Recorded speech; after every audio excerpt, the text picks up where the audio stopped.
प्रपंच आणि परमार्थ याचा समन्वय साधून देणारा ग्रंथ हे श्रीमद भागवत आहे.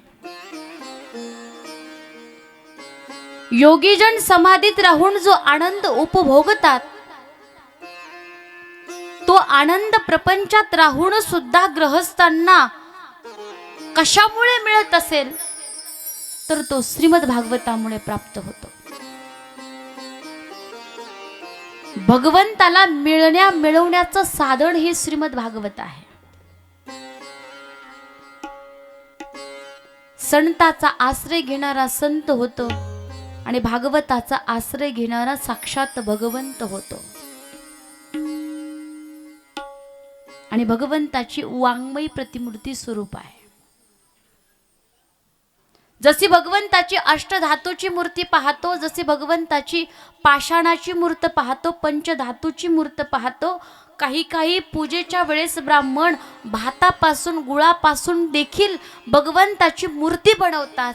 तसं व्यास महर्षींनी शब्दरूपी श्रीमद भागवताची बनवलेली भगवंताची ही मूर्त आहे. म्हणून तर वर्णार आहे तेनेयं वाङ्मयी मूर्ति प्रत्यक्षा वर्तते हरे सेवनाश्रवणात् पाठात् दर्शनात् पापनाशिनी. तेनेयं वाङ्मयी मूर्ति भगवान श्रीकृष्णाचा शब्द विग्रह शब्दरूपी मूर्त म्हणजे श्रीमद भागवत आहे.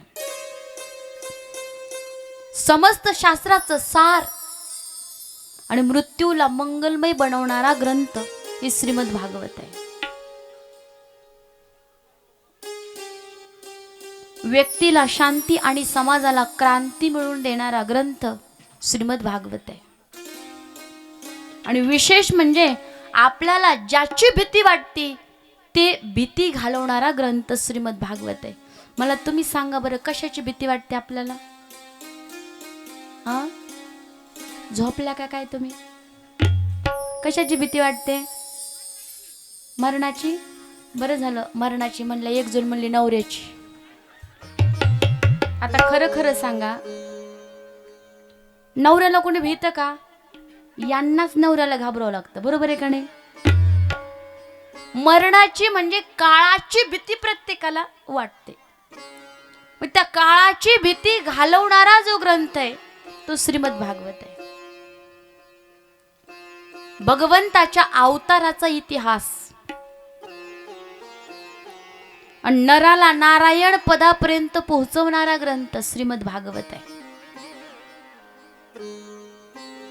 भागवताकडे ज्या दृष्टीने पाहाल तसा नाविन्यपूर्ण भाव प्रत्येक वर्षी निर्माण होणारा हा ग्रंथ, नित्य नूतन वाटणारी कथा श्रीमद भागवताची कथा आहे. लोकदृष्टीने जर भागवताकडे पाहिलं तर ते एक शास्त्र आहे. पौराणिकाच्या दृष्टीने जर श्रीमद भागवताकडे पाहिलं तर ते एक महापुराण आहे. वेदांताच्या दृष्टीने भागवताकडे पाहिलं तर परमहंस संहिता आहे. आणि तत्वज्ञानाच्या दृष्टीने जर पाहिलं तर ती एक समाधी भाषा आहे. आणि वैष्णवाच्या दृष्टीने पाहिलं तर साक्षात कृष्ण ही श्रीमद भागवत आहे. पहा, समस्त शास्त्राचं सार आहे. पुराणांचा सम्राट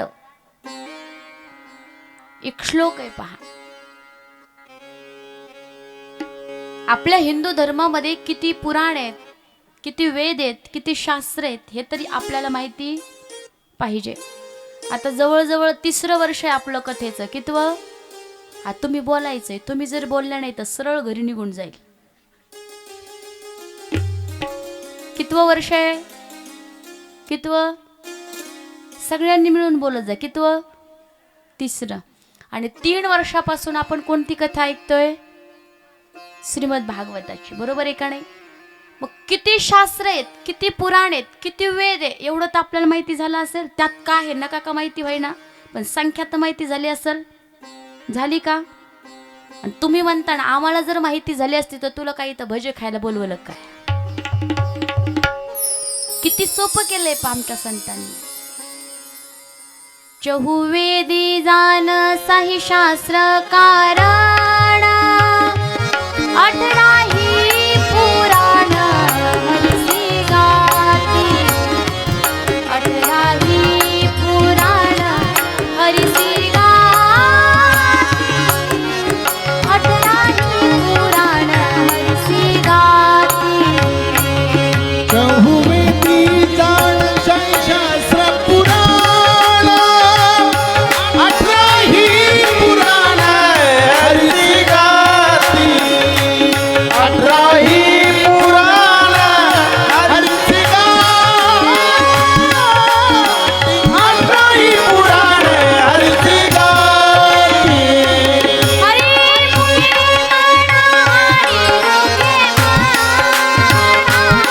हरी मुखे म्हणा हरी मुखे म्हणा हरी मुखे म्हणा हरी मुखे म्हणा हरी मुखे म्हणा हरी मुखे म्हणा हरी मुखे म्हणा पुण्याची गणना कोण करी पुण्याची गणना कोण करी पुण्याची गणना कोण करी. हरी मुखे म्हणा हरी मुखे म्हणा पुण्याची गणना कोण करी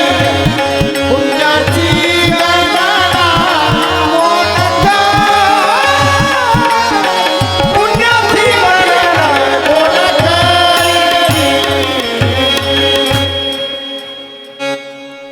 चहुवेदी जाण साही शास्त्र कारण 18ही पुराण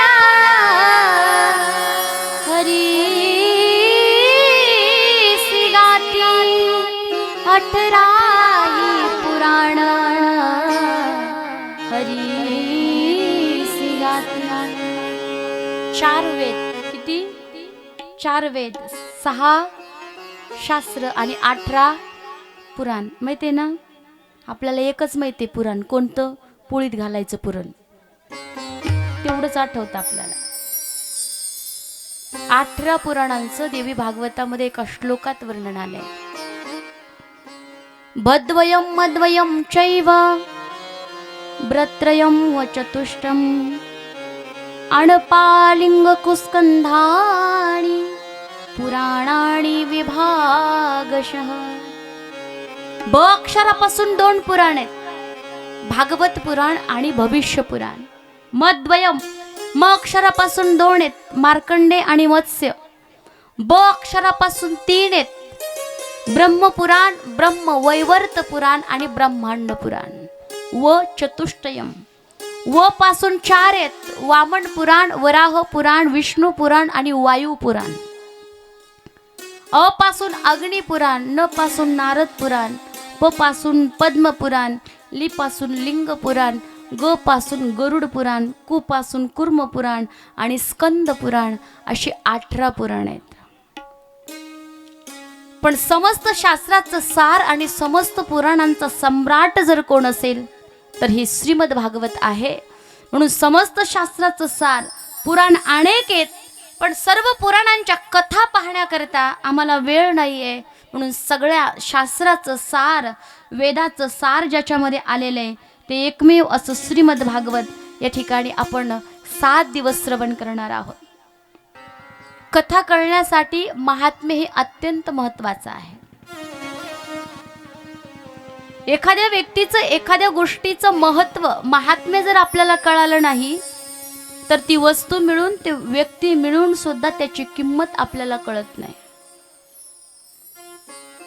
महात्म्य कळायला पाहिजे. महात्म्य जर कळालं नाही तर काय होतं याचं उत्तम उदाहरण जर पाहायचं ठरलं तर ज्यावेळेस हयात असताना ज्ञानोबाराय आळंदीत होते, पण आळंदीतल्या लोकांना ज्ञानोबारायांची महत्व माहिती नव्हतं.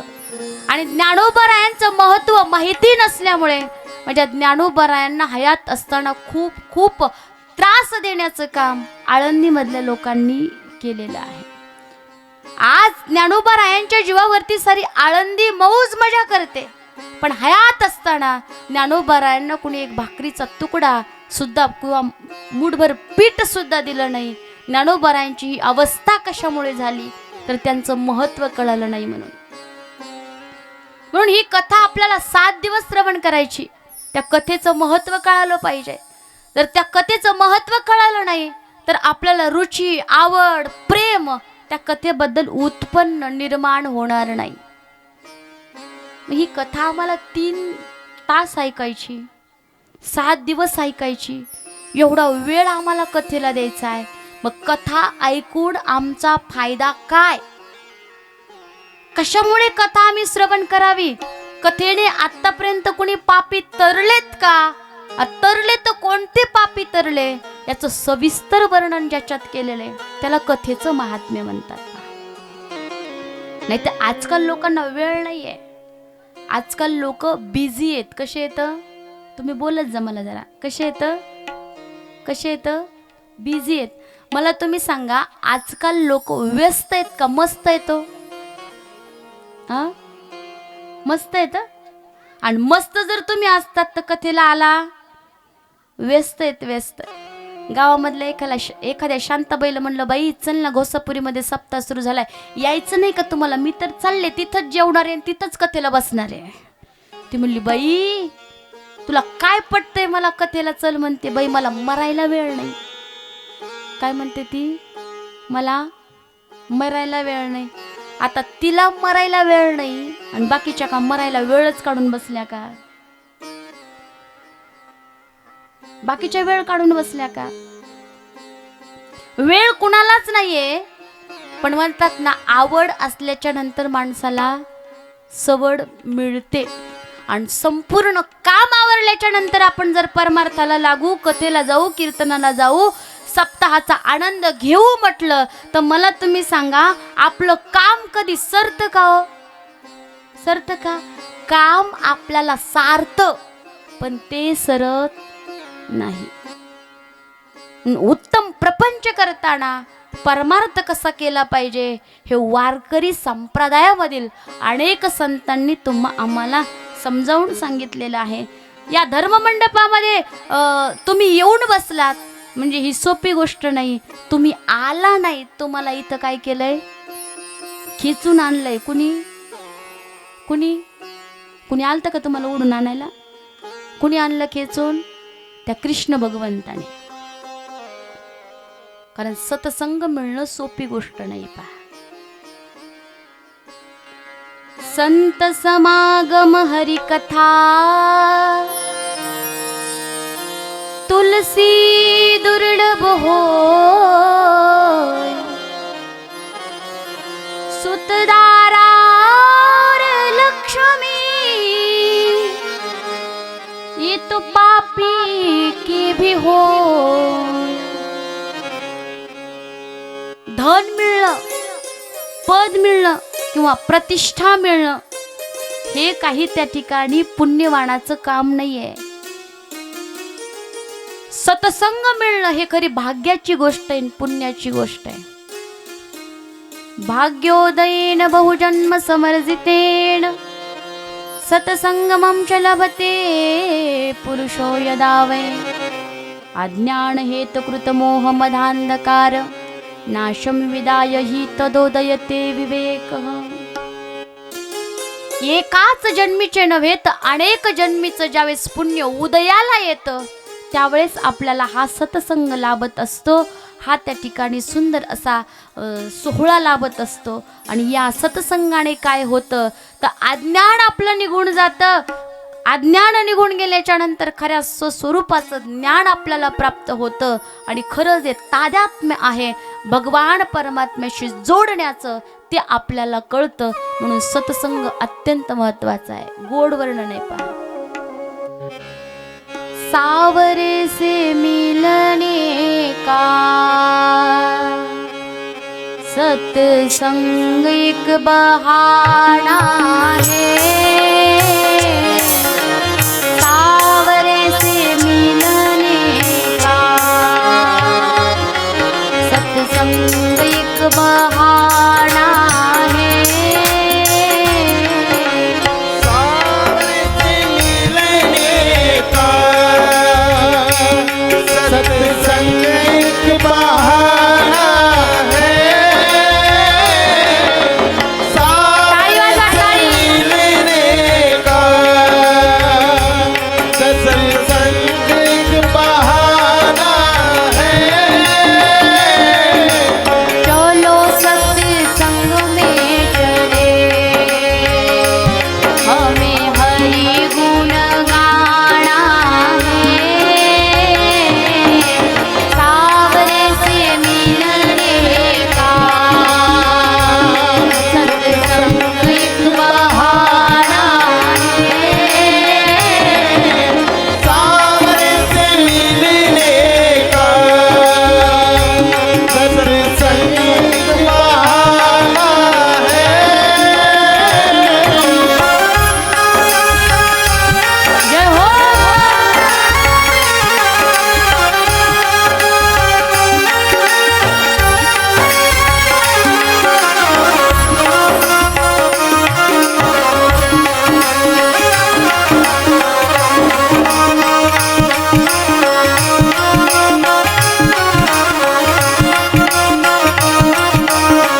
संग में चले हमें हरि गुण गाना है। मिळण्या मिळवण्याचं जे साधन आहे तो हा सत्संग आहे। श्रीमद भागवताच्या महात्म्यामध्ये जो पहिला श्लोक आलेला आहे अत्यंत सुंदर आणि सर्वांच्या परिचित पाठांतरातला आहे। सजिदानंद रूपाय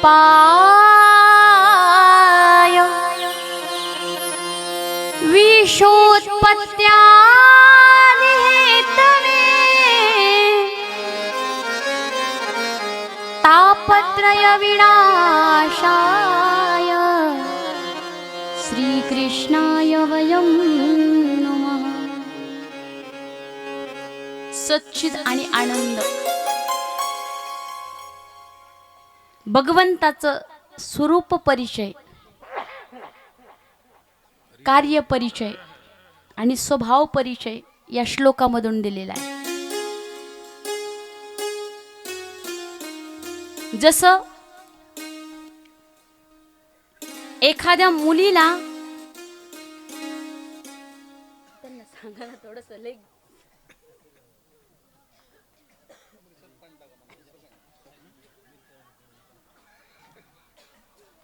कुठल्याही गोष्टीची कुठल्याही कार्याची सुरुवात जर करायची म्हटलं तर त्याच्यासाठी अत्यंत महत्त्वाचं असतं ते मंगल। मग या ठिकाणी मंगलाचरण करत असताना महात्म्यामध्ये भक्तयोगी मंगल केलेला आहे। भगवंताच्या स्वरूप परिचय, कार्य परिचय आणि स्वभाव परिचय दिलेला आहे। स्वरूप महत्वाचं आहे, कार्य महत्वाचं आहे आणि स्वभाव सुद्धा महत्वाचा आहे। जसं एखाद्या मुलीला जर पाहुणे पाहायला यायचे असले तर मला तुम्ही सांगा, ज्यावेळेस त्या मुलीचे वडील स्थळ पाहतात, एखाद्याने त्या मुलीला स्थळ आणले त्यावेळेस ते विचारतात, पहिलं त्या ठिकाणी विचारतात मुलगा दिसायला कसा आहे, बरोबर आहे का नाही? म्हटले मुलगा दिसायला फार सुंदर आहे। म्हणले करतो काय? अहो म्हटले सरकारी नोकरीला आहे। म्हणले ठीक आहे, दिसायला सुंदर आहे, सरकारी नोकरी आहे, अगदी आनंदाची गोष्ट आहे, पण मुलाचा स्वभाव कसा आहे? स्वभाव सुद्धा कसा आहे महत्वाचा आहे। इथं मुलगा दिसायला सुंदर आहे, सरकारी नोकरीला आहे, पण त्याचा स्वभावच चांगला नसेल तर तिथं मुलगी आनंदात राहील का? मग ज्या भगवान परमात्म्याशी आपल्याला नातं जोडायचंय तो भगवंत कसा आहे हे तर कळायला पाहिजे का नाही? बरोबर आहे का नाही? मग कसं आहे त्याचं स्वरूप? म्हणले सच्चिदानंद रूपाय। सच्चिद आणि आनंद हे भगवंताचं स्वरूप आहे। सत म्हणतात सत्याला, जे तीनही काळामध्ये सत्य आहे, जो कालही होता, आजही आहे आणि उद्याही राहणार आहे, त्याला सत्य म्हणतात। जे मध्यंतरी जे भासतं ना तो भास असतो, खोटं असतं। सत्याची जर सोपी व्याख्या करायची झाली तर ज्याला तीनही कालामध्ये नाही हा शब्द लागत नाही त्याला सत्य म्हणतात। मला तुम्ही सांगा, 80-90 वर्षापूर्वी आपण होतोत का? बोला बोला पटकन बोलत चला, होतोत का? काय एखादी होती? आता आपण आहोत का? आता आपण आहोत का? कोण म्हणतं नाही? तुमची भूत बसली काय समोर माझ्या येऊन? आता आपण आहोत का? आहोत। 80-90 वर्षानंतर आपण राहणार आहेत का? मग आपण कसे येत? खरे का खोटे? खोटे, तुम्हीच म्हणलात बरं का। आपण कसे येत? खोटे येत। पण जो भगवंत कोठेच काही नव्हतं तेव्हा सुद्धा तो भगवंत होता। आणि जेव्हा सगळी ही सृष्टी दिसते, जेव्हा सृष्टी निर्माण केली तेव्हा सुद्धा तो सर्वाघटी राम देहादेही एक सूर्यप्रकाशक सहस्ररश्मी विठ्ठल जडी स्थळी भरला रिता ठाव नाही उरला आज म्या दृष्टीने पाहिला विठ्ठलाची विठ्ठल. आणि जेव्हा कुठंच काही नसणार आहे तेव्हा सुद्धा तो भगवान परमात्मा असणार आहे. म्हणून सत्य म्हणतात अविनाशीला की ज्याचा कधी नाश नाही. म्हणून भगवंताचं स्वरूप जे आहे ते सत्य आहे. दुसरं आहे सत्य तू सत्य तू विठ्ठला. सत्य तू सत्य तू विठ्ठला. सत्य तू विठ्ठला. सत्य तू सत्य तू विठ्ठला. कागा लाविला जगला. सत्य तू सत्य तू विठ्ठला. सत्य तू सत्य तू विठ्ठला. सत्य तू विठ्ठला. सत्य तू विठ्ठला.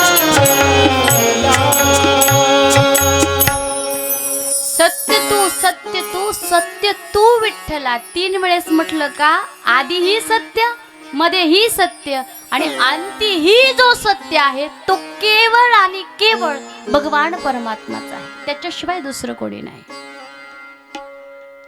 म्हणून सत्य हे भगवंताचं स्वरूप आहे. दुसरं चिद म्हणतात प्रकाशाला.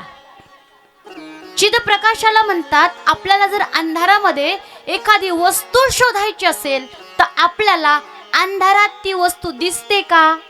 त्याच्यासाठी काय लागतं? प्रकाशाच्या दुसऱ्या साधनांची गरज असते. दिवा म्हणा, चिमणी म्हणा. आता दिवा राहिला नाही, चिमणी राहिली नाही. आता सगळं कशात आलं? मोबाईल मध्ये. हे सांगायची गरज नाही. आता मोबाईल लावला की सगळं काही दिसतंय.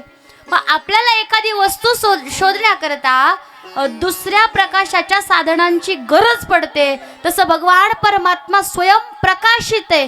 किती प्रकाशित आहे हो, की ज्याने आपल्या छोट्याशा अंशापासून या सूर्याची निर्मिती केली. सूर्य किती प्रकाशमान. अवघ्या जगाला प्रकाश देण्याचं काम कोण करतंय? सूर्य भगवंत करतोय. भगवंत म्हणतात मद्भयाति वाति वातोयम सूर्यास्तपति मद्भयात् वर्षत इंद्र दहत्याग्नि मृत्युश्चरति मद्भयात्. हे सगळं माझ्या सत्तेने चाललंय. मारने वाला है भगवान, बचाने वाला है भगवान. मारने वाला है भगवान, बचाने वाला है भगवान. मारने वाला है भगवान, बचाने वाला है भगवान. मारने वाला है भगवान, बचाने वाला है भगवान. पालन बाका होता जिसका,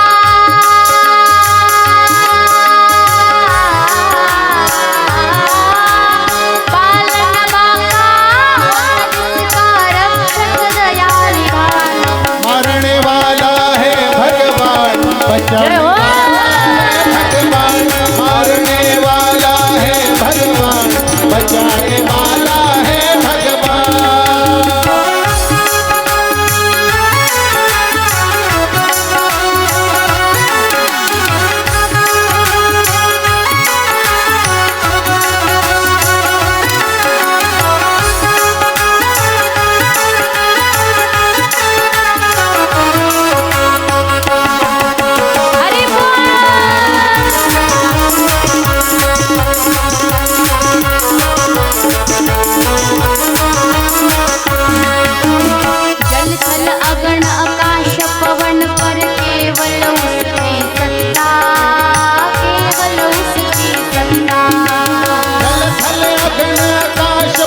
कशा कशावर भगवंताची सत्ता आहे.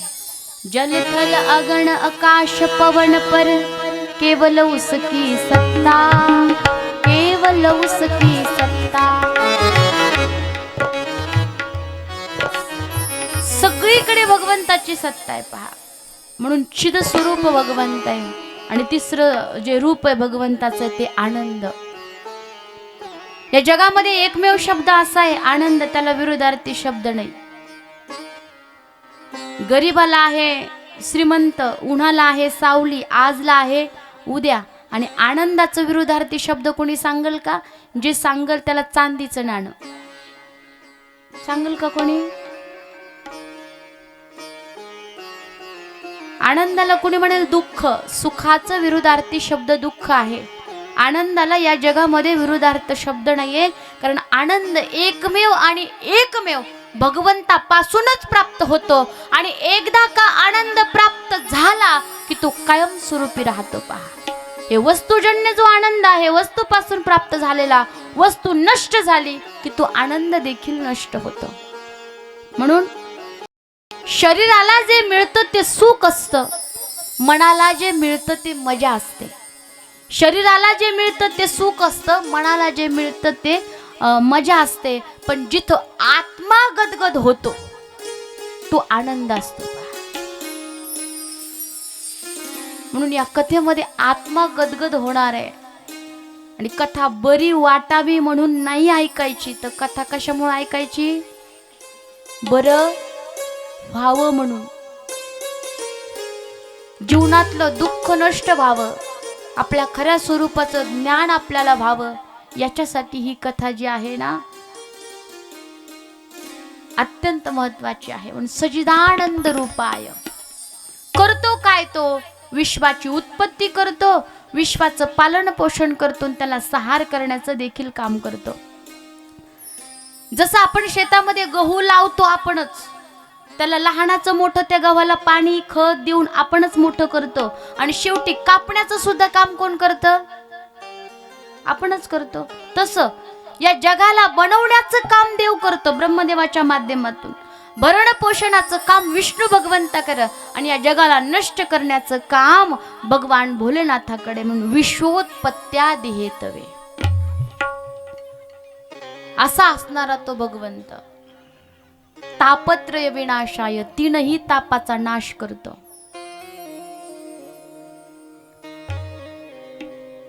दैहिक दैविक भौतिक तापा, राम राज काहूही व्यापा, राम राज काहूही व्यापा.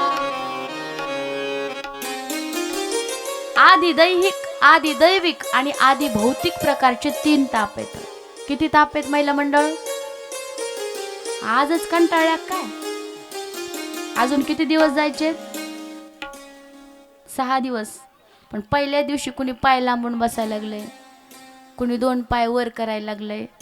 म्हणजे आपण 3 तासामध्ये रामदेव बाबाचे सगळे आसनं पार पाडतो, एक पण ठेवत नाही. काही काही जणांना तर सवय असते, या नाकात बोट घालायचं, पुन्हा ते काढायचं, दुसऱ्या नाकात घालायचं, पुन्हा तेच कंटाळा आले की तोंडात घालायचं. म्हणजे कसे तरी 3 तास काय होते, संपून जाते. 3 प्रकारचे ताप आत्ता सांगितले, आले ना लक्षात? एक जण म्हणली हो. मी म्हणलो कोणते? ती म्हणली हिव ताप, गोचिड ताप आणि डेंगू ताप. म्हणलं अजून एक ताप आहे ना, तुला माहित नाही का? ती म्हणली नाही. मी म्हणलो कोणता? म्हणलं डोक्याला ताप. 3 प्रकारचे ताप भगवंताच्या दर्शनाने नष्ट होतात. कोई तन दुखी, कोई मन दुखी, कोई धन बिन रहात उदास, थोड़े थोड़े सब दुखी, सुखी नाम के नाम. कुणाच्या शरीराची व्याधी आहे, तर कुणाच्या मनाला कुठलं तरी दुःख आहे. आणि काहींच्या जीवनामध्ये धन कमी आहे म्हणून ते मिळवण्यासाठी ते रात्रंदिवस प्रयत्न करतात, म्हणून काही धनदुखी आहे. काहीचं शरीर तंदुरुस्त असतं पण मनामध्ये काहीतरी प्रश्न असतात. आणि काहीला शरीराची व्याधी असते, हे दुखत आहे, ते दुखत आहे, ते दुखत आहे. कोणत्याही हॉस्पिटलमध्ये गेलं आणि कितीही डॉक्टरकडे गेलं तरी त्यांचं दुखणं राहत. मग कोणतं ना कोणतं दुःख त्यांच्या जीवनामध्ये आहे. मग सुखी या जीवनामध्ये कोण आहे म्हटले, फक्त आणि फक्त भगवंताचे दास आहेत. काही नसताना सुद्धा सर्व सुख ल्यालो सर्व अलंकार, आनंदे निर्भर डोलतसो.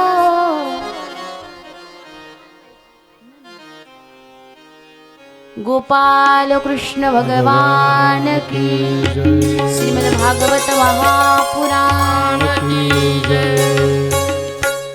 तापत्रय विनाशाय श्री कृष्णाय वयम नुमः. श्री म्हणजे राधा, राधे सहित भगवान श्रीकृष्णाला वयम नुमः.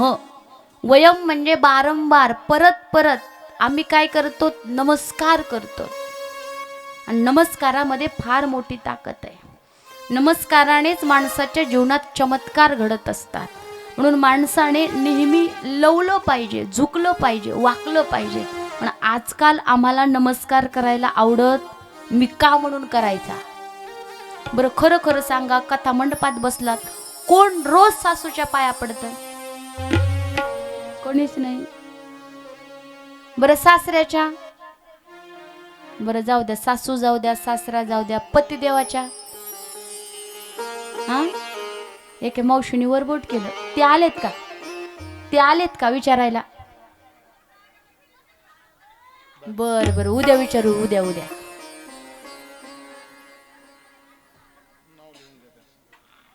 नमस्कारात फार मोठी ताकद आहे. पण आजकाल जर एखाद्याच्या घरी महाराज आले, मायबाप पाय पडतात. मायबापांना वाटतं आम्ही जसं पाय पडलं तसं लेकरांनी सुद्धा पाया पडावं. मायबाप त्या लेकराला घेऊन येतात.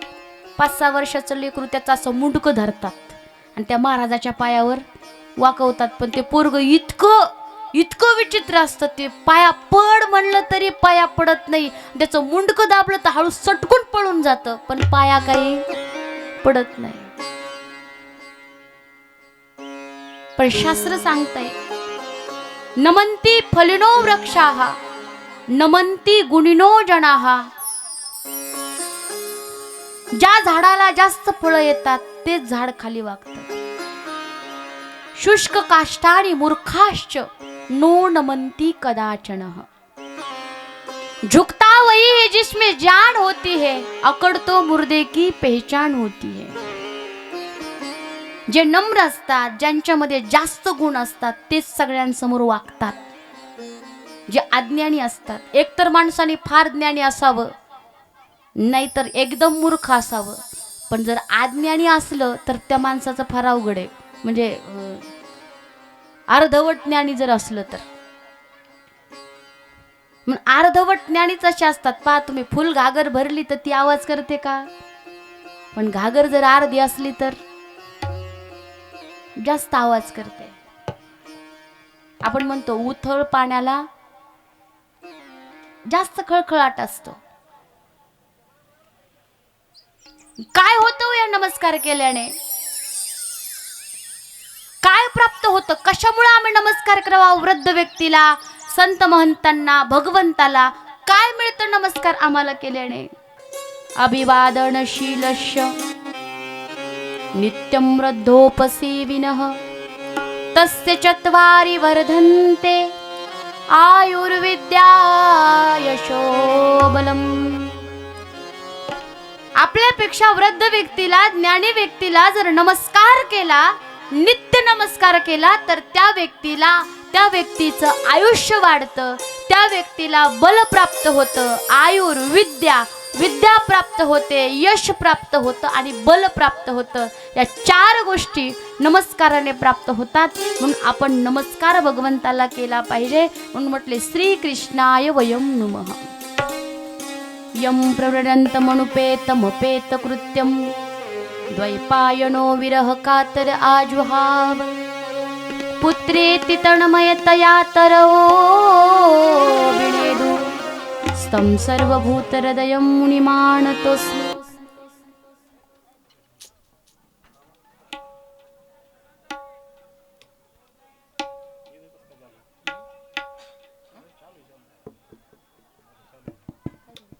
हेलो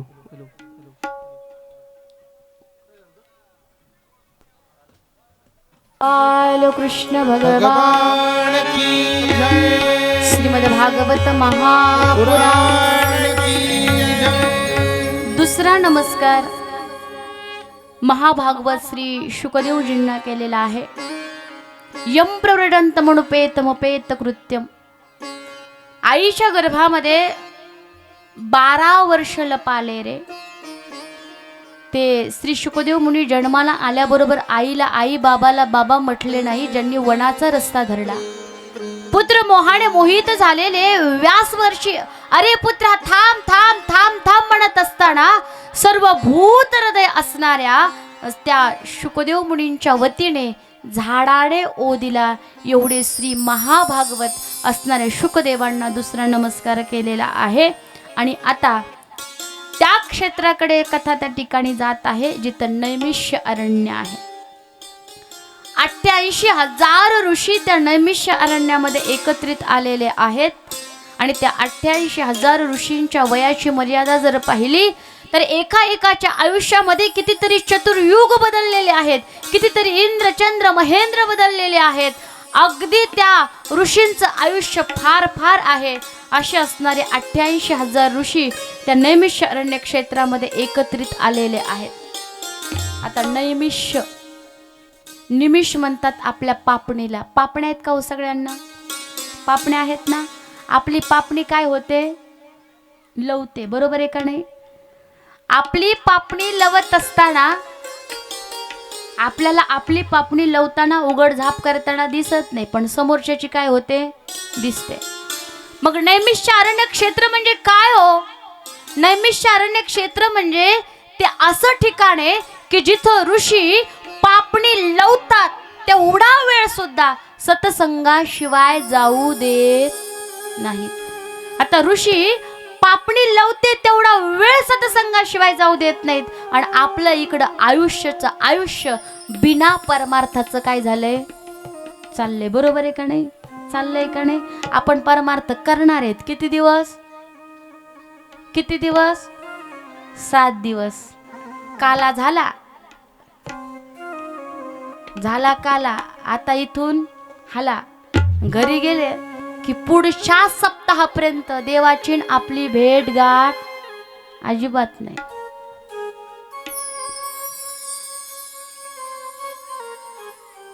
त्या ऋषींना कळालंय आपलं आयुष्य आपण कशामध्ये खर्च केलं पाहिजे आणि त्या ऋषींकडून आपण सुद्धा कथेच्या माध्यमातून शिकलो पाहिजे। नुसतं कथा ऐकून पुण्य प्राप्त होणार नाही, ती कथा पचली पाहिजे, रुचली पाहिजे आणि जीवनामध्ये तिचं अनुकरण आचरण झालं पाहिजे, तरच ती कथा आपल्याला फायदेदायी ठरते।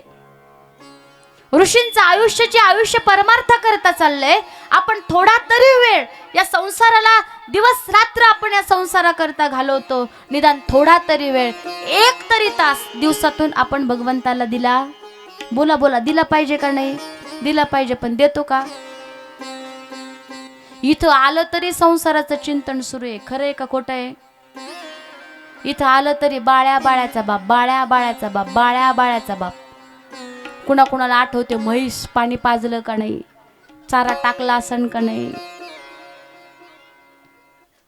म्हणजे संसाराचं चिंतन सतत सुरू आहे आणि परमार्थाचं चिंतन परमार्थात येऊन सुद्धा नाहीये। डोळे दिले होते, काय केलं डोळ्याने? पाय दिले होते, काय केलं पायाने? हात दिले होते, काय केलं हाताने? मुख दिलं होतं, काय केलं मुखाने? सगळं भगवंत आपल्याला विचारतो पा, क्या किया, क्या किया, क्या किया रे, क्या किया, क्या किया, क्या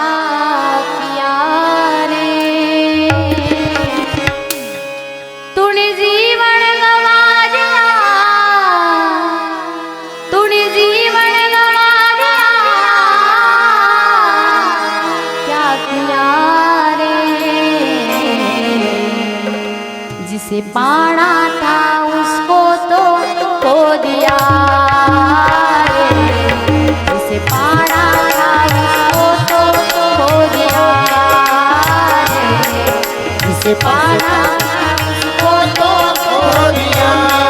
ताली उसको तो खो दिया, जिसे पाना था उसको तो खो दिया।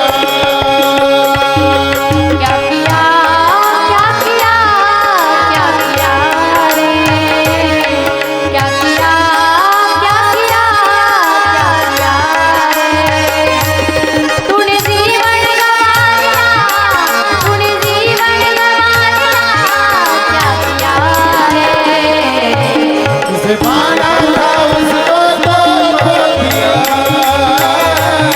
जिसे पाना था उसको तो खो दिया, जिसे पाना था उसको तो खो दिया।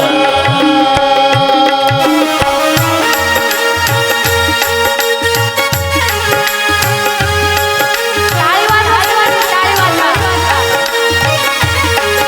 जय हो।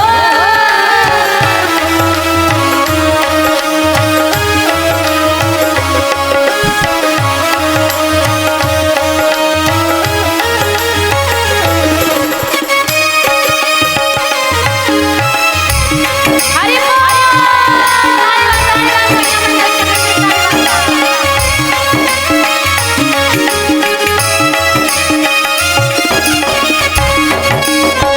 अमृत छोड़ा पिता ने शराब रे, भगवान के नाम से मुंह मोड़ दिया, भगवान के नाम से मुंह मोड़ लिया, भगवान के नाम से मुंह मोड़ लिया। अमृत छोड़ा पिता है शराब रे, भगवान के नाम से मुंह मोड़ दिया, भगवान के नाम से मुंह मोड़ लिया, भगवान के नाम से मुंह मोड़ लिया। क्या किया क्या किया रे, क्या किया क्या किया रे, तूने जीवन गवाया, तूने जीवन गवाया, जिसे पाना था उसको तो खो दिया, जिसे पाना था उसको तो खो दिया, जिसे पाना था उसको तो खो दिया।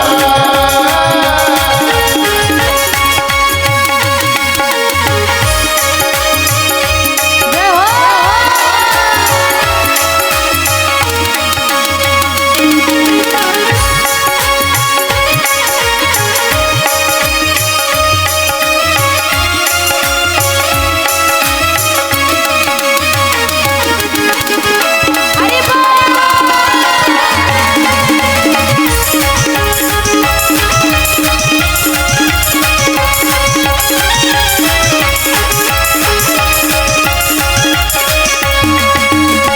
हरि विषय के फंदे में बांधा गया तू, संत समागम को छोड़ दिया, संत समागम को छोड़ दिया, संत समागम को छोड़ दिया।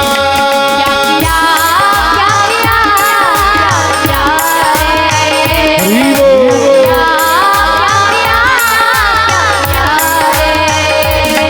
तूने जीवन गवाया, तूने जीवन गवाया, जिसे पाना था उसको तो खो दिया, जिसे पाना था उसको तो खो दिया, जिसे पाना था उसको तो खो दिया, जिसे पाना था उसको तो खो दिया, जिसे पाना था उसको तो खो दिया।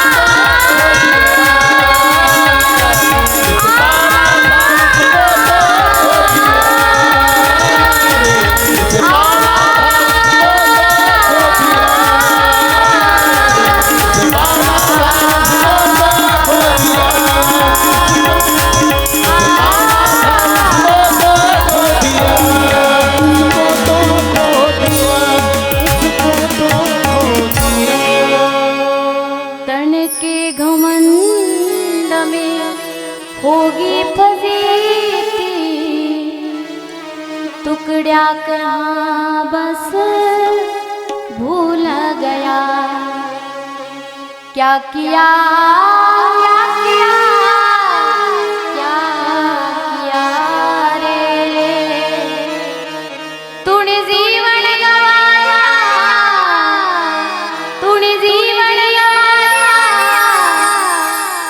क्या किया रे, जिसे पाना था उसको तो दिया।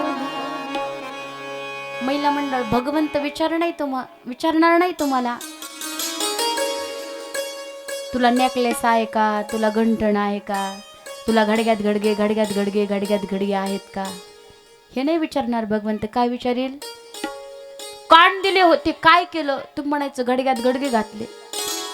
नाक दिलं होतं काय केलं, हात दिले होते काय केलं.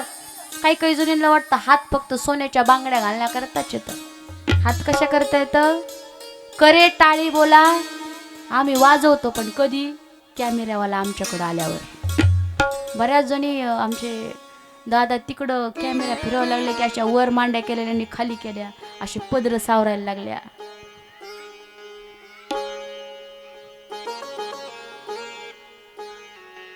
डोळे तुम्ही घ्या रे सुख, पहा विठोबाचे मुख. पायी तीर्थयात्रा. 88,000 ऋषी त्यांचं जीवनाचा जर विचार केला, नेमिषे सुतमासीन मभिवाद्य महामतिं कथामृत रसस्वाद कुशल शौनको ब्रवीत.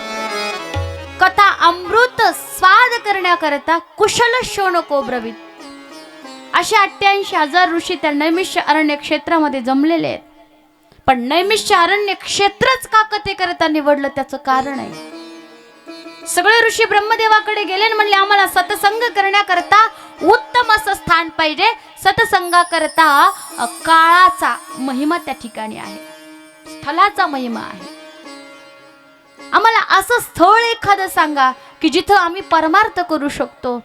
ब्रह्मदेवाने एक चक्र दिलं आणि ते चक्र फिरत फिरत फिरत फिरत येऊन ज्या जागेवरती पडलं ना, त्याच जागेला नाव पडलं नैमिष्य अरण्य क्षेत्र. चक्रतीर्थ सुद्धा त्याला म्हणतात. आजही नैमिष्य अरण्यामध्ये अनेक कथा होतात. कुणी पाहिलंय का नैमिष्य अरण्य? महिला मंडळ पाहिलंय का? बोलता येतं का? का नवऱ्याने सांगितलं तिला बोलू नका, तिच्या नादी लागू नका? नसलं पाहिलं तर एकदा पाहून घ्या. आजही तिथं त्या ठिकाणी चक्रतीर्थ आहे. स्नान करायला जर गेलं तर तिथं त्या ठिकाणी ते पाणी असं चक्रासारखं फिरत राहतं, भोवऱ्यासारखं. आणि त्या नैमिषारण्यामध्ये 88,000 ऋषी जमलेत आणि वयाने 20 वर्षाचे असणारे सुतजींचं आगमन तिथं झालंय. आणि वयाने 20 वर्षाचे सुतजी आलेत तर जे 88,000 ऋषी आहेत सुतजी आलेले पाहिले आणि सगळेजण उठून उभा राहून त्यांना नमस्कार करत आहेत. आता वयाने 20 वर्षाचे सुतजी म्हणले तुम्ही माझ्यापेक्षा मोठे आहात, मला का नमस्कार करता? मी तुमच्यापेक्षा वयाने फार छोटा आहे, तुमचे आयुष्य किती आहे? पण हुशार असणारे सुतजी म्हटले वयाने मोठे जे असतात त्यांना मोठं म्हणत नाही. शास्त्र कुणाला मोठं म्हणतं पहा, गोड वर्णन आहे. धनवृद्धा बलवृद्धा आयुर्वृद्धा तथैव च ते सर्वोऽपि ज्ञानवृद्धाश्च किंकिरा शिष्य किंकिरा. काही धनाने मोठे असतील, काही बलाने मोठे असतील, काही वयाने मोठे असतील, पण हे सगळे त्यांच्या पुढे छोटे. फक्त आणि फक्त शास्त्र जे ज्ञानाने मोठे त्यांनाच मोठं म्हणतंय पहा. पण आपल्या कलियुगामध्ये उलट आहे, उलट. मला तुम्ही सांगा 90 वर्षाची एखादी म्हातारी आहे आणि 5 वर्षाची एखादी मुलगी आहे, मोठं कोण आहे हो त्यांच्यात? मी एकटीच आपलं गोळ्या संपल्यासारखी बडबड करते. कोण मोठं आहे सांगा, मोठ्याने सांगा, मला ऐकू येत नाही, वय झालंय माझं. कोण मोठं आहे? 90 वर्षाची म्हातारी. आता माणसाला आयुष्य 100 वर्ष, त्यातले त्या म्हातारीचे 90 गेले, खाली किती राहिले? 10. ह्या मुलीचे 5 गेले, खाली किती राहिले? 95. मोठं कोण आहे? हा, कोण मोठं आहे? मुलगी मोठे. म्हणजे माणसाच्या जीवनातलं एक एक वर्ष कमी होत जातं आणि जसं जसं वर्ष कमी होत जातं तसं तसं आपण आनंदाने वाढदिवस साजरा करतो. उलट त्या दिवशी आपल्याला दुःख व्हायला पाहिजे, माझे एवढे वर्ष काय झाले? कमी झाले. आता मी हळूहळू हळूहळू मृत्यूच्या शय्येकडे जातोय. याचं माणसाला काय व्हायला पाहिजे? दुःख व्हायला पाहिजे. पण उलट आहे कलियुगात. डोक्यात टोपी का टोपीत डोकं?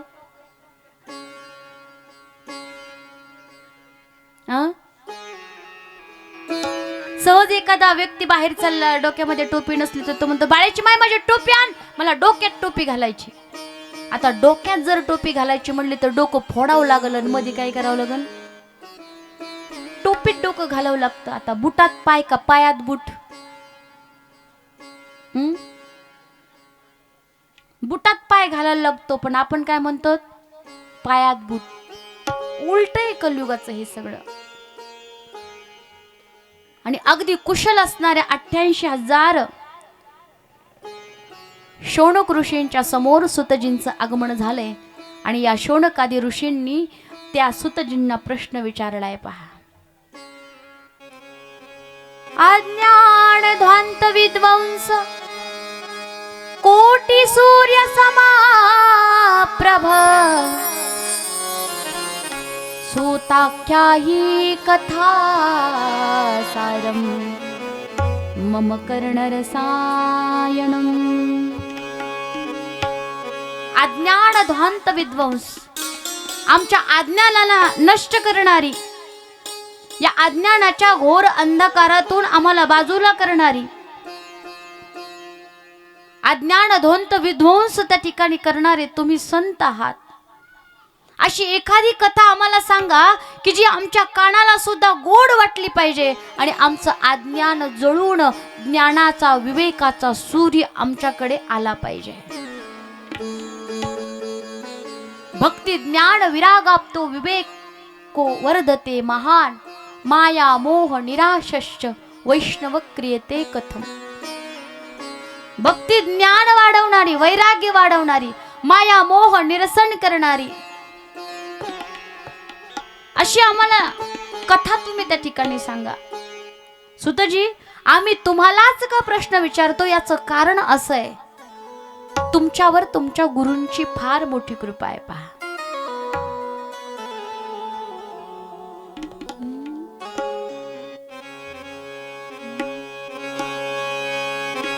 चिंतामणिर्लोक सुखम सुरद्रुः स्वर्ग संपदम प्रयच्छति गुरुर प्रीतो वैकुंठम योगी दुर्लभम. आणि गुरु कृपेमध्ये किती ताकद असते. अहो, एखाद्याला चिंतामणी जर प्राप्त झाला तर ज्याचं चिंतन करतो ती वस्तू त्याला प्राप्त होते. एखादा जर कल्पवृक्षाच्या झाडाखाली जाऊन बसला तर जी कल्पना करतो ती वस्तू त्याला त्या ठिकाणी काय होते? प्राप्त होते.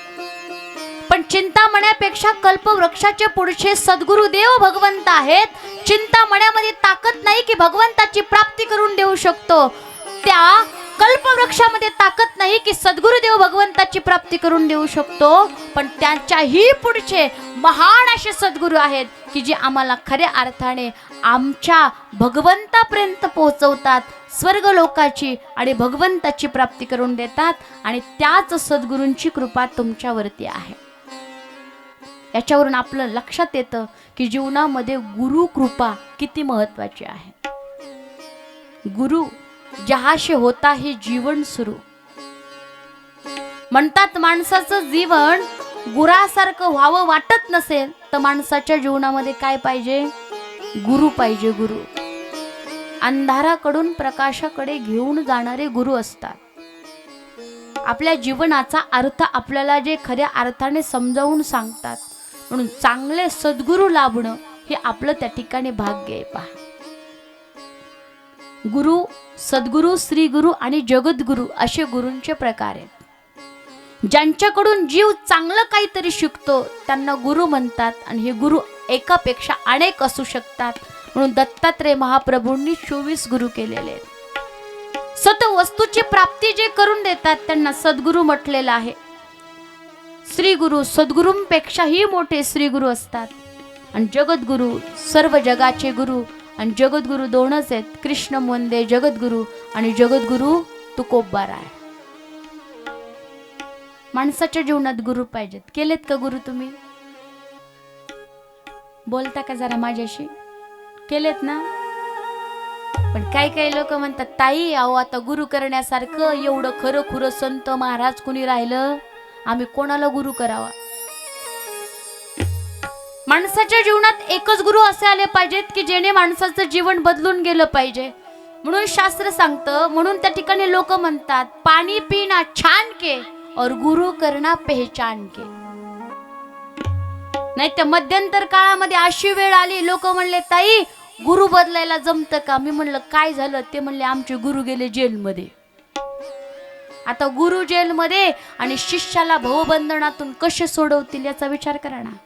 आणि लोक जे नाही त्याच्या मागं लागतात पहा. आणि अंधश्रद्धेच्या पाठीमागं लोक सध्या फार लागले. आमच्या वारकरी संप्रदायामधील संतांनी अंधश्रद्धेवर विश्वास ठेवला नाही. आपल्याला सुद्धा विश्वास ठेवू नका म्हणून सांगितलंय. पण आम्हाला हवेतून एखादी वस्तू मिळवून देणारा जो साधू आहे तो फार आवडतो. हे असं करा, त्याने असं होईल असं सांगितलं की आम्ही त्याच्या पाठीमागं पळाल्याशिवाय राहत नाही. नेनती काही जादू टोणा नामस्मरणा वाचोनी.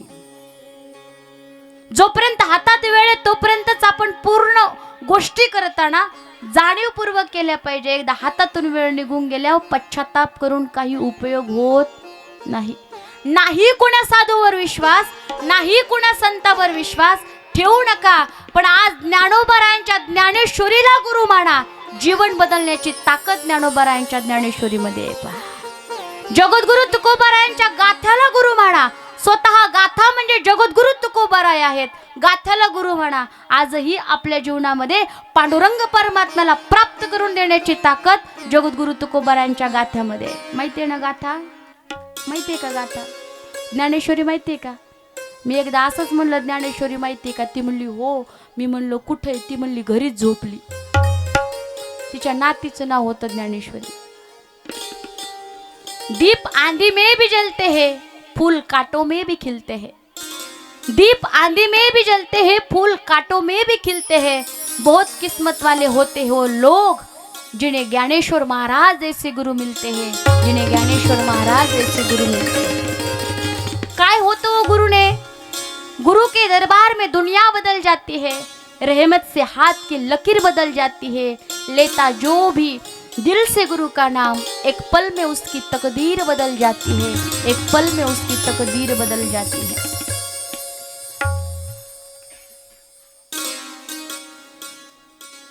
गुरु बिन ज्ञान न उपजे, गुरु बिन मिले न मोक्ष. गुरु बिन लखे न सत्य को, गुरु बिन मिटे न दोष. आई वडिलांपेक्षाही जास्त मोठं स्थान आपल्या जीवनामध्ये जर कोणाचं असतं तर ते गुरूंचं असतं. का? माने जीवन दिया, माने जन्म दिया, पिता ने जमीन दी, लेकिन सद्गुरु ने जीवन दिया. जन्म देणारी आई असते पण खरा जीवनाचा अर्थ समजावून सांगणारे जे असतात ना ते खऱ्या अर्थाने सद्गुरुदेव असतात. म्हणून तर ज्ञानोबारायांनी ज्ञानेश्वरीमध्ये असा एकही अध्याय नाहीये त्याच्यामध्ये गुरुची महती सांगितलेली नाही. मज हृदयी सद्गुरु जेणे तारिलो हा संसार पुरू. म्हणून विशेष अज्ञातरू विवेकावरी. मज हृदयी सद्गुरु जेणे तारिलो हा संसार पुरू. म्हणून विशेष अज्ञातरू विवेकावरी. आता हृदय हे आपुले चौफाळून या भले. वरी बैसऊ पाऊले श्री गुरूंचे ते नमस्कारो नियाता. गुढ असं वर्णन केलंय पहा. आई वडील गेल्याच्या नंतर जेवढं दुःख होत नाही ना तेवढं दुःख शिष्याला आपले गुरु जीवनातून गेल्याच्या नंतर होतं पहा. गुरुदेव गुरुदेव गुरुदेव गुरुदेव तुम्हारे बिना अब कौन हमारा.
माणसाच्या जीवनामध्ये एकदा का खरे सद्गुरू आले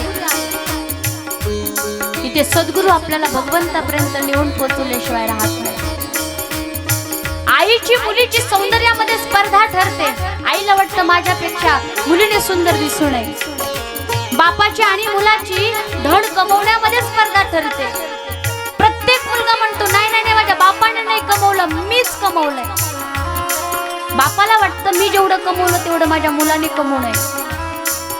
पण एकमेव सद्गुरू जीवनामध्ये असे असतात की त्या सद्गुरूला वाटतं माझ्या शिष्याने संपूर्ण जगामध्ये नाव लौकिक करावं. कारण शिष्याने नाव लौकिक केलं की गुरुचं आपोआप मोठेपण होत. म्हणून जीवनामध्ये अशा सद्गुरूंचे पाय धरा की परत कधी कोणाचे पाय धरण्याची गरज माणसाला जीवनामध्ये पडली नाही पाहिजे. तेच सद्गुरू आपल्याला या भवरूपी संसारामधून तारणारे असतात. त्या सद्गुरूंचे जर पाय धरले ना तर ते सद्गुरू आपल्याला या भवरूपी समुद्रामधून सहजगत्या पार करवतात.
सद्गुरुदेव भगवान की जय. श्रीमद् भागवत महापुराण. तुम हो समर्थ दाता, मेरे भाग्य विधाता हो. दुखियों के लिए